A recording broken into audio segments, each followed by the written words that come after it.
Before getting into the stories, I want to talk about today's sponsor, Parabooks. If you're a fan of this channel, odds are you're an avid horror fan, and odds are you've heard of the SCP Foundation, which, if you're not familiar, is an international secret organization concealing anomalies from the outside world so that people can go about their lives in safety, be it ancient monsters, aliens, or space-time anomalies. Such a big organization can't exist without an extensive database of what they've captured, and sometimes some of the files get leaked. And Parabooks just so happened to acquire 3 SCP research journals. Of course, the SCP Foundation and its anomalies are purely fictional. It's a web project made by horror fans from around the world, and it's something everyone can contribute to, with comics, books, animations, and video games like SCP Containment Breach all adding to the lore. Parabooks has published some really cool SCP Foundation art books, taking the most interesting articles about monsters and anomalies with added animations from professional artists, and designed the whole thing to be a realistic research journal, with handwritten notes, bloodstains, and more to make it feel more genuine. You can get yourself a copy through Amazon, Barnes & Noble, Walmart, and other stores. Link in the description.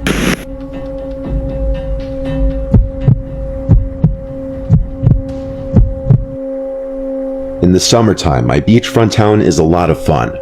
On the weekends, we go to the beach or someone's pool during the day, and to one of the beach bars at night. I'm getting a little older though, and a lot of my guy friends that I used to go out with on the weekends are no longer single and don't really look to do that anymore. So it's harder to make plans these days than it used to be. One time when I was out with my friends though, these 2 guys approached my friends and I at the bar being friendly because they overheard our conversation and joined in. They looked like they were maybe 8 years older than us, in their mid-30s.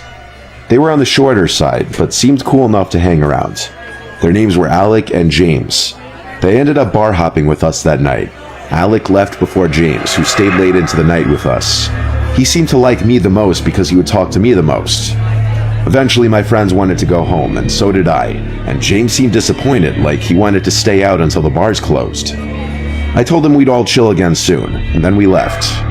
The following weekend, none of my friends wanted to go out, so when I was trying to find plans, I get a text from James. He asked what I'm up to tonight, and I said no plans. What are you guys doing? He said we should go to this beach bar. I figured why not, I needed plans anyway, and him and Alex seemed alright last time. He offered to pick me up, so I took him up on that offer. When he pulled up to my house at like 9 or 10, I went for the back seat expecting Alec to be in the passenger seat, but when I opened the door, he said sit in the front. It was just James in the car. On the way to the bar, I asked James if Alec or anyone else would be meeting up. He said probably. I wasn't aware it was going to be just him, but whatever. He suggested we go to this dive bar first to pregame a bit before going to the beach bar, which had a dance floor.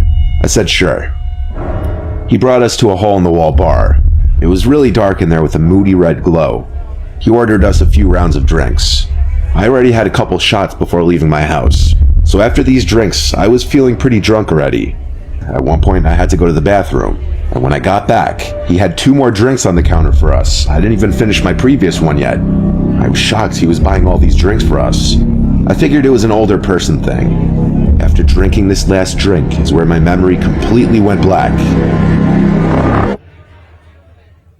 The next thing I remember was waking up in a pitch black room.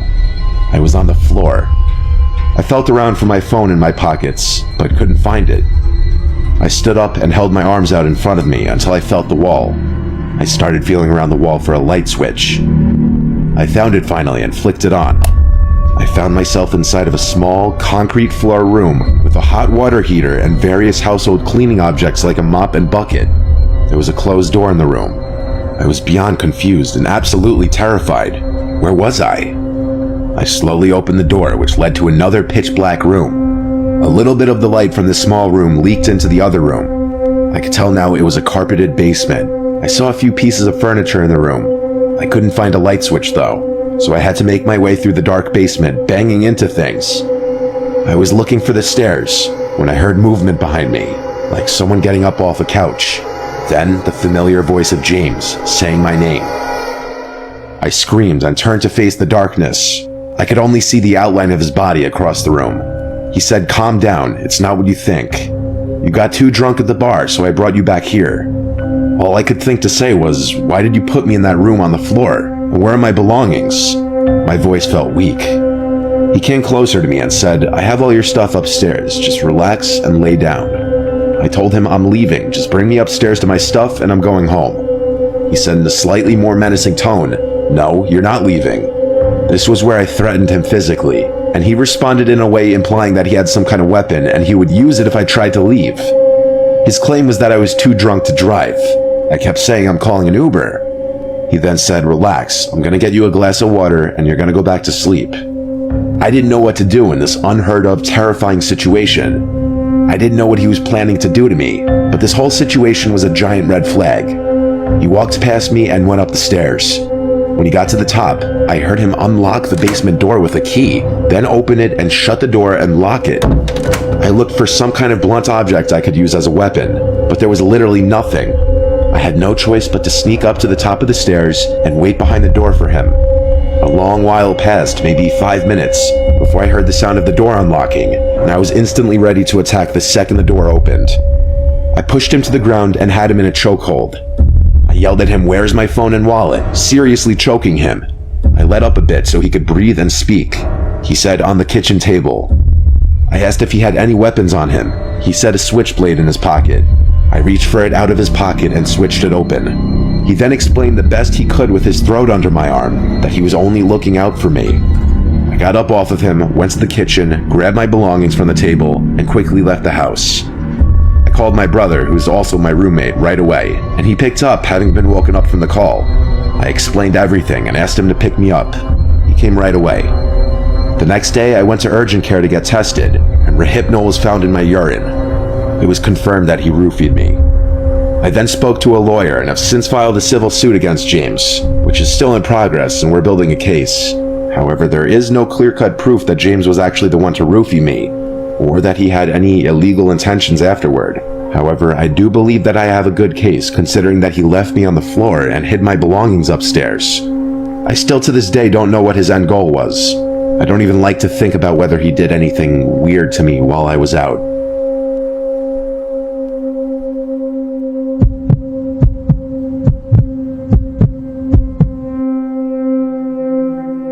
In the summertime, I like to spend my time doing outdoor activities. In the summer, I stay with my family in Monton, Pennsylvania. We have 2 acres of land, a little shooting range in the yard, a quad, 2 dirt bikes, and trails through the woods right by the house that I often ride through. One warm but cloudy day, I had nothing to do, so I wanted to get some exercise and took my bicycle out. I have a mountain bike at my parents' house, so I prefer to take it on the trail rather than the roads. I stepped outside and looked at the clouds. It just looks so cool, yellow sky peeking through the dark, stormy-looking clouds just a bit. I could smell the approaching summer storm. I love the atmosphere. I checked the forecast before leaving, and I figured I'd have a quick half-hour bike ride before it started raining. Even if I got a little wet, I wouldn't care. I set off from the property towards the trail in the woods. I could feel and hear the gust fronts, and I loved it. This was my favorite kind of weather to bike in. Much of the ride starting out was uphill, and the way back is mostly downhill, which works out nicely. The uphill eventually peaks around a bit of an opening in the woods. That's where I usually stop to rest for a bit. When I got to the opening on this dark day, as usual, I stopped to catch my breath after all the uphill pedaling. I browsed through my phone for a minute, looking at texts and such, and that's when the sound of the wind and all the leaves blowing suddenly stopped, and it was dead silent. There was no wind anymore. I looked around, shocked and kind of intrigued.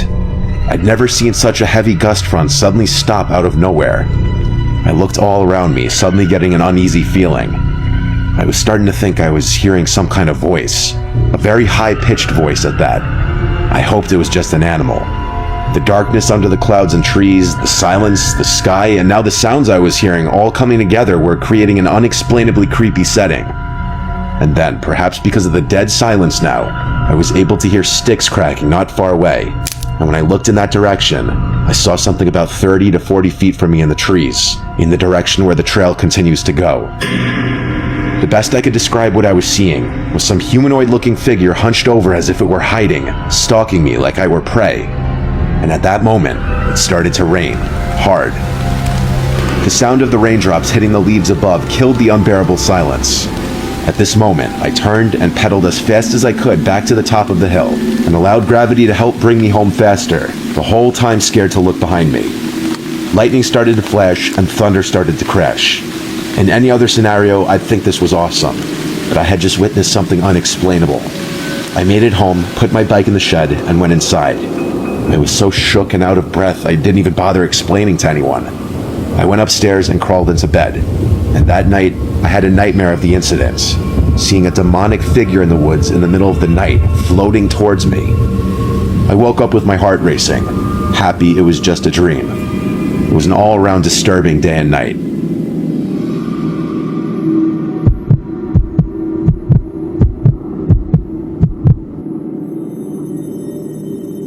Every summer, my parents go away for a few weeks to our vacation home in Savannah, Georgia. That leaves me home alone with our 2 cats. We live on a canal. My dad has a Boston whaler and 2 jet skis in the yard.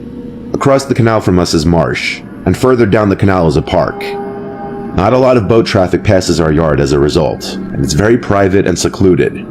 Our house is decently big, but I feel like my dad probably spent more money on the boat than he did our house, to be honest. It draws a lot of attention. I loved when my parents would be gone for their trip, especially since I'm off during the summer and have free reign to do whatever I want, and have over whoever I want, just no parties. I had the girl I was seeing for a little bit over to hang out in the backyard one night. We sat in the hot tub, and when the hot tub cycled off and it went quiet out, I heard something from the canal.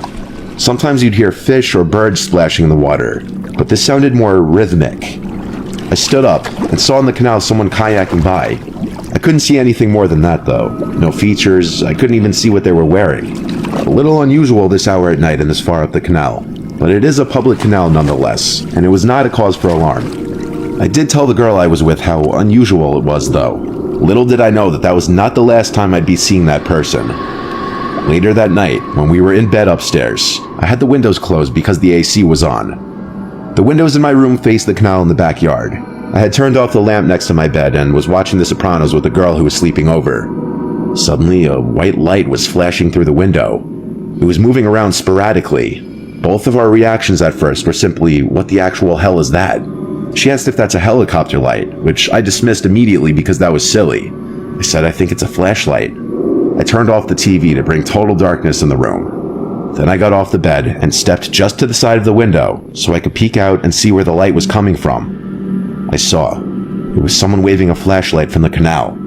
In fact, it looked like that person on the kayak again. The girl I was with, who I'll just call Jane from here on out, asked me what it was. I told her it's that guy from the kayak before, waving a flashlight through the window.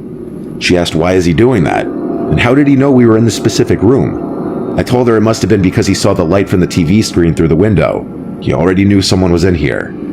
Having a girl in the room gave me that basic, primal urge to act like a man and not be scared. So I opened the window and yelled out, "What do you want?" A weak-sounding man yelled back, "Please, I need help." I yelled back, "Are you hurt or lost?" He yelled back, "I'm injured and I can't get out of the kayak." I looked at Jane and asked her opinion of what I should do. She said I should go out there and help him. I called back out to the man, "Do you want me to call 911? And he called back, "No, I just need help getting out of this kayak." I called back to the man, "Okay, I'll come out." I closed the window, then I sighed and told Jane to wish me luck. She wasn't wearing much clothes in the bed, so I wasn't going to make her get dressed and go out there with me. I threw on a t-shirt and ran downstairs. Then I threw on my slides and opened the back door. I turned on the backyard lights and stepped outside, and that's when I heard a blood-curdling scream from upstairs. It was Jane, screaming my name. I looked around the yard in response in a panic, and I saw a man running towards me from the canal. I ran inside and slammed the door shut and locked it, with only 2 seconds to spare because there was a giant bang on the door, followed by the man trying to twist the doorknob open. I grabbed the entire knife holder from the kitchen and brought it upstairs. I locked my bedroom door, and Jane told me she saw that man sneaking up on me the second I turned on the lights outside. He was no old, weak, injured man. He was this big-looking guy. We were paranoid that he was lurking around the property still. I called my dad to tell him what happened, and he told me I should be on the phone with the police right now, not him. So I called 911, and the police came, did a search of the property, did a report, then rang some of the neighbors' doorbells. Any of my neighbors who answered didn't see anything. The strange part was that the kayak was gone, which led me to believe he ran back to get it and likely ran into the marsh. The fact that we have a decently nice house and an $800,000 boat in the backyard in a secluded, tucked-away spot of the canal probably made us look like an easy target to break into that night. That person may have even somehow knew that my parents were away. Scary of how I didn't have a girl over that night. I wouldn't have made it back inside in time to lock the door. If you want to see a bonus summertime horror story exclusive to my Apple Music, Amazon Unlimited, and Spotify, click the link in the description. Also, thank you to Parabooks for sponsoring this video.